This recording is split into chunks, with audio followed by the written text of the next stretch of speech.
Okay, and we're going to write it into a persuasive letter. You're going to have to decide, yes, go to the Klondike, find your riches, or, nah, I don't think that's such a good idea. So before we can write these letters, we have to think a little bit about how do we write an effective persuasive paragraph. And we did some of this last year, but I want to go over it and review it with you again. Okay? The first thing you have to understand is that there's a specific way that you organize a persuasive paragraph. And this is where the information on the back bulletin board is going to start making a lot more sense to you now. Okay? First sentence that you're going to write in this letter or in this paragraph is going to be your topic sentence. It's where you're going to develop your lead. You're going to state your claim. You're either pro, for the topic, or you're con, against the topic. Our topic is heading off to the Klondike to search for gold. Then in your letter or your paragraph, you're going to identify the ideas and the key points. That's what's going to come from the pre-writing that you've done. You're going to explain the issue or the situation by stating specific reasons why they should support your claim. After you've given a reason, you need to follow it up with details or evidence. For each reason, you should provide a detail to explain that reason, or you should provide evidence to support it. You're going to end your paragraph or end your letter with a closing or a conclusion, and it's at this point that the so what has to come into play. This is where you're going to explain the reader, you've given me all these reasons, so what? Now there's one piece that's not on here that we are going to be adding, and that is the counter argument and the rebuttal. The counter argument is where you anticipate the person who's going to oppose you and what they are going to give you as the reason to oppose you.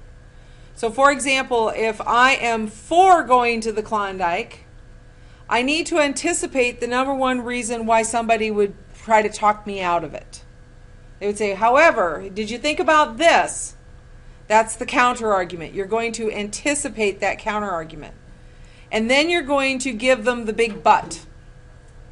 But, I did think about that, but, and then you're going to hit them back with another reason why you should either go or not go, depending on what your claim is.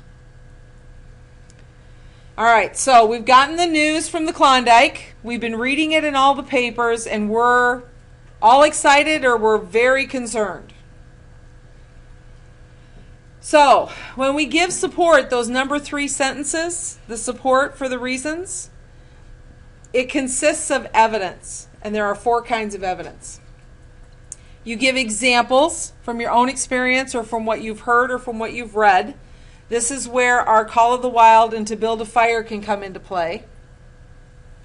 You use common sense, things that you believe everybody knows. 85 degrees below zero, it's not a good time to be walking around outside. That's common sense. Okay? You use expert opinions, the opinions of experts. This comes from research. And so does the last one, statistics and numbers. So you may have to go back. As a matter of fact, it would be a very good idea to go back to those historical videos that I showed you that are available on Blackboard, those YouTube videos. Or you could even go to a source like Wikipedia and find information about Klondike. So if you're trying to prove why you should go, my claim is pro, yes, let's go.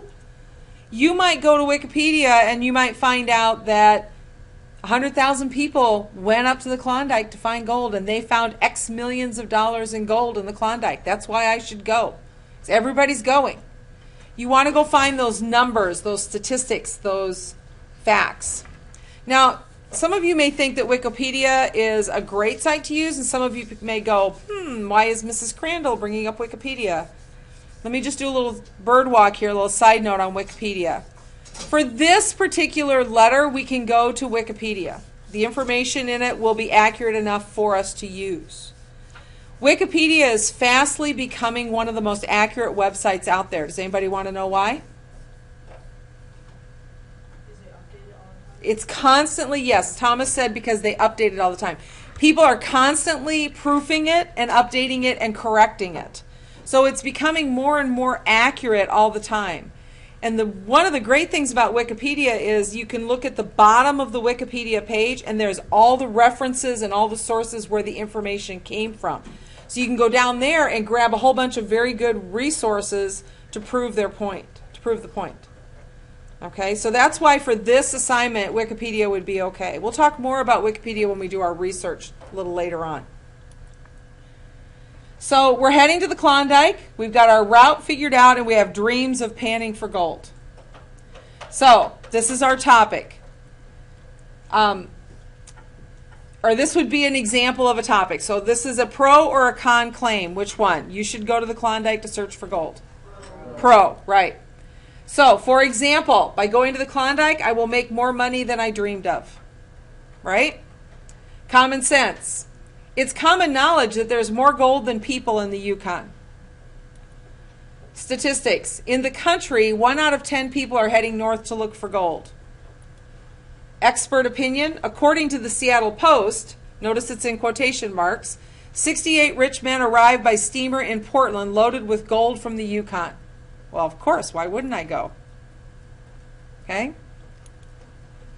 So that counter-argument and that rebuttal might look like this. You're going to provide the opposite of your argument to prove your point. Pick out the reason you think will most refute your argument. Refute means you're going to look for the reason you think most people are going to give you for not going with you on your claim. Although some people think that it is too dangerous to travel to the Klondike, that's the counter-argument. Here's the rebuttal. Hundreds of men have already staked their gold claims in Dawson. If it's so dangerous, why have so many people already gone up there? Okay? 1 second, fellas. All right. So we're going to write a well-developed persuasive paragraph on the following issue. Should you go to the Klondike to search for gold in 1898?